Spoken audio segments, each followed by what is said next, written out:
green cover seed started about 4 years ago. My brother Brian and I have been farming here for a long time, and we started doing some cover crops. We got a SARE grant to do some cover crop research on how much moisture different crops use. We really liked what we saw after doing those different research projects, and we got kind of excited about the potential for this, but seed was really hard to find. And so we were going and getting seed and bringing it back, and other people were saying, well, hey, get some of that for us, get some of that for us. So we kind of said, well, maybe we can sell this stuff. That was only 4 years ago when we started selling, and we started out with just selling seed to a few people, a few thousand pounds. And this year we'll have probably 1,000 customers in 40 states and probably move around 8 million pounds of seeds. One of the things why people order from us is because we have such a wide selection of different products. We've got over 50 different species that they can choose from, and we'll mix it up for their needs. I would say the SARE grant helped us get started. It's one of those things where for years we said we want to try some cover crops, and then when it gets to crunch time, it's like, we'll do that next year because we don't have time to do it now. Well, with the SARE grant, we had to do it because they'd given us money, we'd written this proposal. It forced us to get out there and do it, and not only plant the cover crops, but to really observe them, because we had these moisture sensors in, so we were checking them on a weekly basis, and we were monitoring the moisture level. So it forced us to be out there in the plots, in the fields every week, looking and observing and watching and seeing what happened. We had some good field days from that. Lots of people came in and learned from that as well. And then it kind of gave us the motivation and encouragement to start green cover seed as well. Kind of our little slogan, I guess, is cover crop strategies for soil health. And that's really what we try to do for people is we want to help them to use cover crops in a strategic way to help improve the health of their soil. For some people, that's going to mean, maybe just putting cereal rye out there. For some people, it might mean a blend that has 15 different things in it. It all depends on what they're trying to accomplish, what their next crop is. There's so many factors that go into it. So with our experience, with what we've seen, the mistakes that we've made, we help people kind of navigate those waters and get started with developing a strategy to use cover crops to increase the health of their soil. But we really try to get people to focus on soil health as being the end goal and not just using cover crops.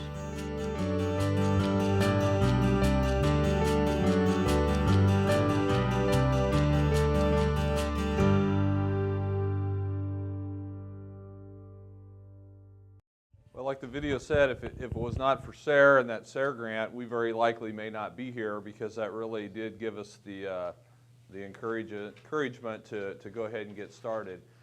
And so what the part of the program that I'm going to share is our Smart Mix calculator. And Gail is going to help me out so I can kind of explain things here. But what this tool is, this is a tool that I had developed several years ago. Some of you may be familiar with the old version of it. We've gone through several different permutations of this. This is the newest version. My son has done all the programming on this. Everything I did was in Excel, and it was pretty good, but it was limited on what we could do. I'd taken it about as far as we could. So my son said, well, I think I can program that, Dad. I said, well, okay, if you think so, we can go. So what we're going to show you is where we're at. It's not quite there yet. We're getting close to having it out there on the website where everybody can get to it and use it. I think later this week we'll have it linked off of our website. There's still a few bugs that we're working out. But this thing now has about 20,000 lines of computer code and over 3 million data points in it. And as we go through this, I'll kind of show you the different things that it does. But what this tool does is it helps you build a mix. And it's called the Smart Mix Calculator because our philosophy is the smartest mix for your field is the one that you design yourself, because nobody knows that field better than you. And you really should be doing the research and putting in the effort to determine what species you want in there. So this is a tool that just simply helps you do that. So Gail, go up to the top and let's see, let's hit F11, get a little more screen here. Okay, go up to where it says Start a Mix, clear up at the top, and we'll just start over. One of the new features that this version has is that you have to have an account So you can, when you get in here, you'll create an account. And the biggest advantage of that is going to be, is now after you submit orders, up at the top there, there's a little button for orders. You can go back in down the road 2-3 years later and look to see what you had done. And that's a big advantage, because before we always had to say, well, did you keep that email? Did I keep that email? And so we got to go back and kind of try to figure out what we did. So this way you'll be able to go back and look at your previous history. And I want to just point out too that you do not have to order seed from us in order to use this. This is out on the internet. It's free. And if you don't hit the submit button, I don't know that you were in there using it anyway, okay? Now if you hit the submit button, then we'll probably get a hold of you to see if you actually wanted something. But you can use this and you do not have to order seed. So it's out there to be used. So we're already logged in here under my account, and the first thing that you may notice is that, well, there's a disclaimer here that things may not work. But based on the zip code of 68928, it's always good. We'll probably leave that on there for quite a while. But when you establish an account, you're going to, of course, put in your address. And so then when you log back in, it knows your zip code. This is the zip code for Bladen. It knows my average annual rainfall is 26.73 inches. Again, these are all 30-year climate normals. My average first frost is around October 3rd. The last frost is around April 30th, and I'm plant hardiness zone 5B. And so it knows all of that information, plus it knows growing degree days, both base 40 and base 50, for all 45,000 zip codes in the United States. And that was kind of a big project, but fortunately my son had quite a bit of experience in geospatial programming, so he was able to pull all that information out of the various government websites that collect all that from weather stations. Now, I'm going to have Gail design a mix, and I'm going to talk as he does this. So he can use my account, but he's going to come down here and he's going to put in his own zip code. So go ahead and put in your zip code there, Gail. And when he does that, it knows that it's Emporia, Kansas, and his average annual rainfall, and again, this is not the last 3 years, this is 30 years, Gail. Wouldn't you like to see 37 inches again? He's got a longer growing season. His last frost, or his first frost, is around October 22nd. Mine was the first week in October. His last frost is average the 12th. Mine was the 30th. So he's got about 2 weeks more growing season on either end of the season. That makes a big difference in what he can select. His plant hardiness zone is 6A, and I think I was 5A or 5B. And so that's going to make a difference in the recommendations that this program is going to give to you. You can put in a mixed name here. We don't need to worry about that. Different bagging options. We won't worry about that right now. Several different options here now. Seeding method. Go ahead and click here, Gail. This is how are you going to seed this. And you can either drill it. You can choose broadcast with incorporation or broadcast without incorporation. And the difference in this is it's just going to recommend different seeding rates. Because if you broadcast, you need to up your populations because they're not going to come up as well if they're drilled. Now this next one, the next cash crop, is really important because the species that you select to some extent are going to depend on what you're planting next, because there are some things that work better than others. So we have a list of different cash crops there. So Gail, let's build you a mix that you would plant after you harvest wheat in Emporia, Kansas. So you pick whatever you want there, and that way people know that I didn't rig it or anything. So what would your typical next crop? You probably come back with corn? We'll say corn. I usually go the other way around, but we'll do corn. Okay. Most people here are going to plant corn. So. So he's going to do corn as his next cash crop. The acres to plant, that can be changed on the next screen. And then you need to put in when are you going to plant it and when are you going to terminate it. So go ahead and click on there, Gail, and pick your seeding date. Okay. And then the termination date. You're trying to get me in trouble here, aren't you? Why is that? Termination date will be April 1st. Corn planting date, that's right. Well, it's got to be April 1st of the next year. Oh, can I change that date? Yeah, go the other way with your arrows.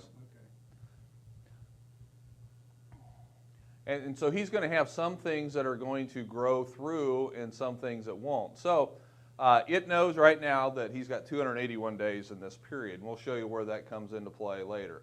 Now there are, and again, these are up here because we had already been logged in. They typically would just be blank.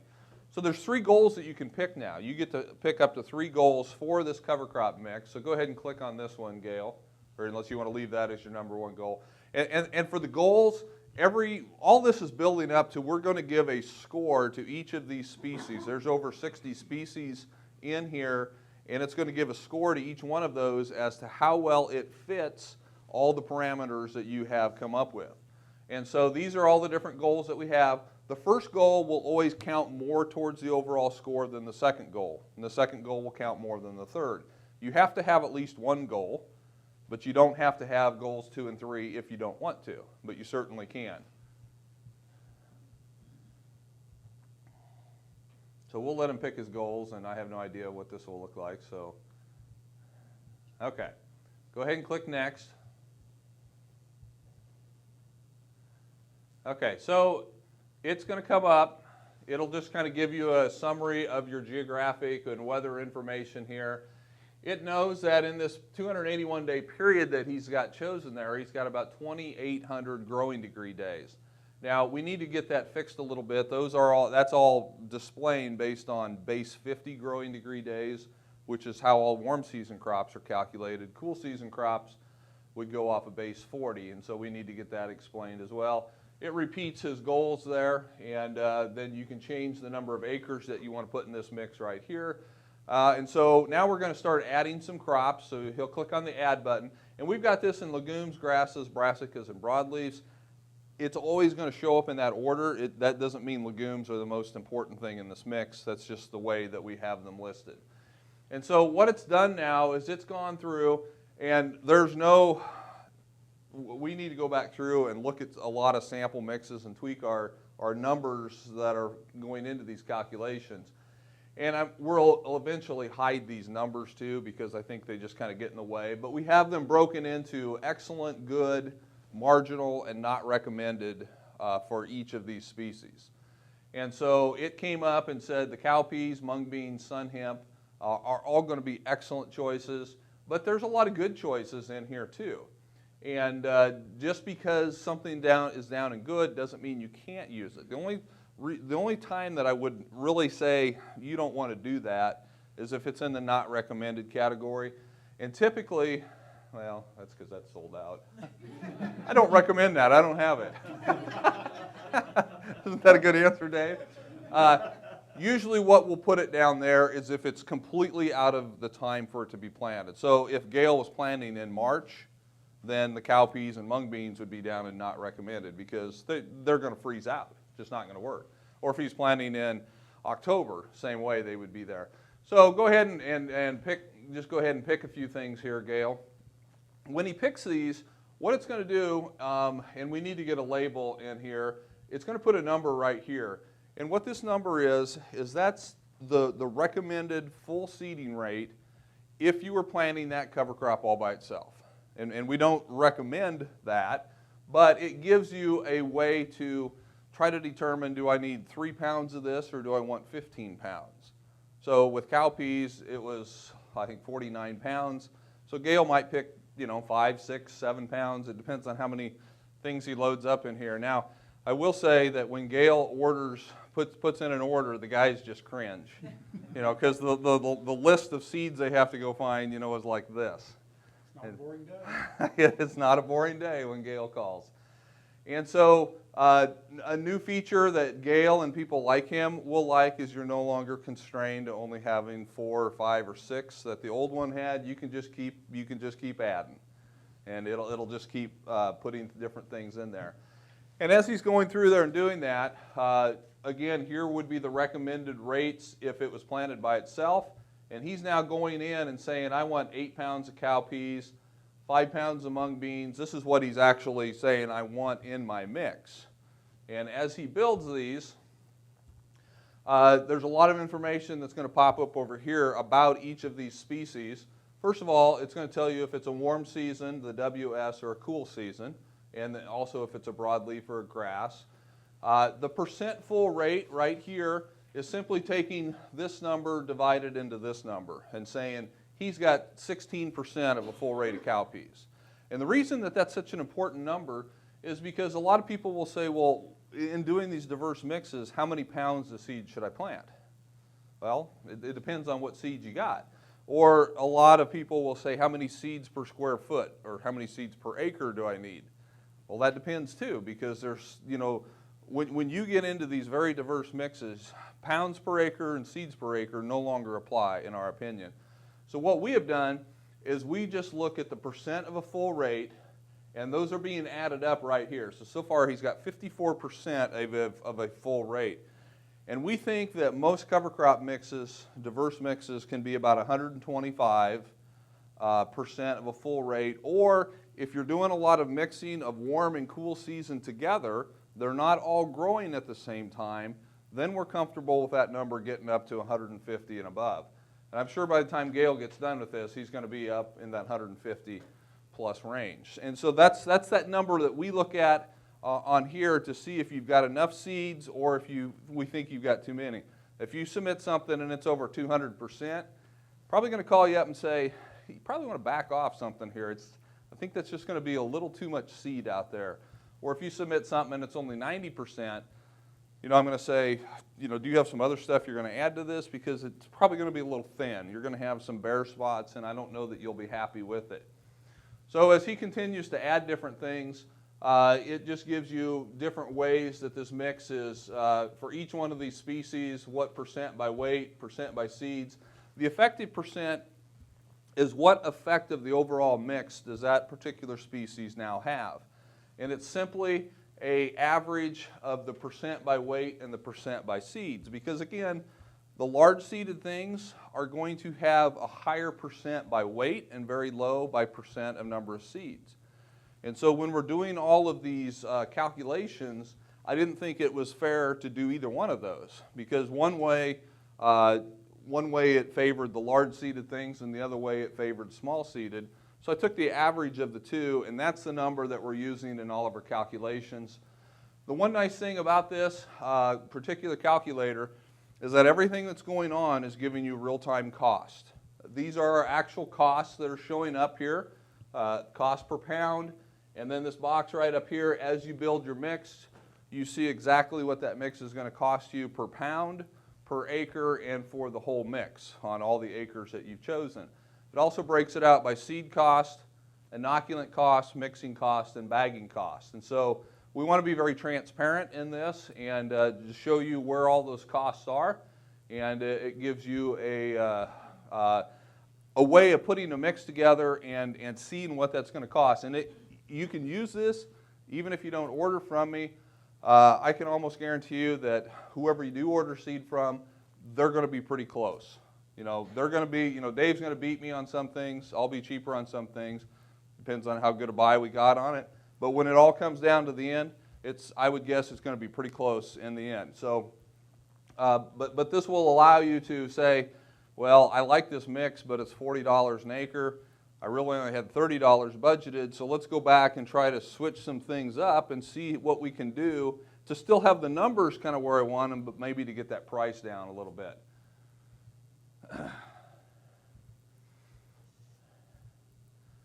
So as he's going through here and building this, and he'd have to explain his reasoning behind some of these. I won't go there. You'll have to ask him later. And I can see right now that we need to widen our boxes. Did you put like 1.5 pounds of Egyptian wheat? Well, it probably did. It just doesn't show up. Okay. I'm sure it's there. It's just not showing up. Yeah, because on the rapeseed, I tried to do 0.25 and did the same thing. Oh, so okay. The box probably All right. Well, you people that want to go to 2 decimals, I don't know. Look at the headache I saved you from not putting this out. Yeah, look at the headache you saved me. Just a few other things that as we go through here, if you get one of these up here and you decide, I really didn't want that one, you can either go back and change the species, or if you just click the trash can, it will just delete it out of there. The other thing that you can do, and these aren't all fully functional yet, but each one of these will have a little information icon here, and I'm pretty sure buckwheat works, so go ahead and click right there, Gail. If you have one of these species that you don't know what it is, you can click on it, and it will take you to a page on our website that tells you about all things buckwheat. And you can go down through there. It will have some pictures of the seed. A lot of this information came out of the SARE Managing Cover Crops book. Other stuff, we scoured other information sources and tried to compile it into one page. Go ahead and scroll down a little bit there. It's got different ratings on use, advantages. It'll talk about disadvantages. It's got all these different ratings on a 1 to 10 scale. Disadvantages, tolerances, planting information. And then usually at the bottom there will be some pictures of what that particular species looks like. So it's kind of nice because, you know, we've got, like, say, over 60 species here. More than likely there's some of these that you aren't going to really be very familiar with. So go ahead and go back and just click at the top there. Now, up at the very top. Yeah, there you go. Okay, so that pretty well shows you all this. Now let's scroll down a little bit, Gail, and let's look at the numbers up top. Or I'm sorry, scroll up. There we go. Here's the last thing I want to kind of explain. Right now he's got 12 things in his mix. He's got 33 pounds. He's at 126% full rate, 697,000 seeds per pound. I think that all looks pretty good. He's got $30 in seed and about a $34 mix overall. And then these numbers, Elaine talked about carbon-nitrogen ratio. This is giving a prediction of the carbon-nitrogen ratio of this mix. And what it's doing is it's taking the growing period, it knows how many growing degree days are in that period. There's a table that it can go and it can look up each of these species. We have divided into 7 different plant growth stages, and it knows how many growing degree days it takes to get to each stage. Then it will look at the stage that it's in, and it looks at another table that will have a carbon-nitrogen ratio for that stage, because C to N ratio changes dramatically with plant growth stage. So that's how that's all being calculated. These are all on a 1 to 10 scale, with 1 being low and 10 being high, and we need to build some explanations in. And so he's got a really good grazing mix. He's got a 5 out of 10 on nitrogen fixation, so it's okay. I need to go back because my goal was soil health and nitrogen, and I didn't achieve those. I mean, it depends. Yeah. You know, you still got a good mix. And so each one of these scores, as you go back through and you change either species or seeding rates, all those numbers will change. And so it just allows you to give a lot of what-if scenarios. What if I put oats in instead of rye, or what if I did turnips instead of radishes? You know, none of these are scientifically proven, but they're estimates. And it allows you to compare one mix to another. And that's the whole purpose of this, is not to necessarily know what the perfect mix is, but to give you some ideas of what this mix would look like as compared to this one. So greencoverseed.com is our website. You're welcome to go there, and this will be up and available in a day or two for people to use. And as you go through it, if you see things that don't work right, send me an email, because I guarantee you there will be things that won't work right. We're finding them all the time, just like the decimal point thing. So.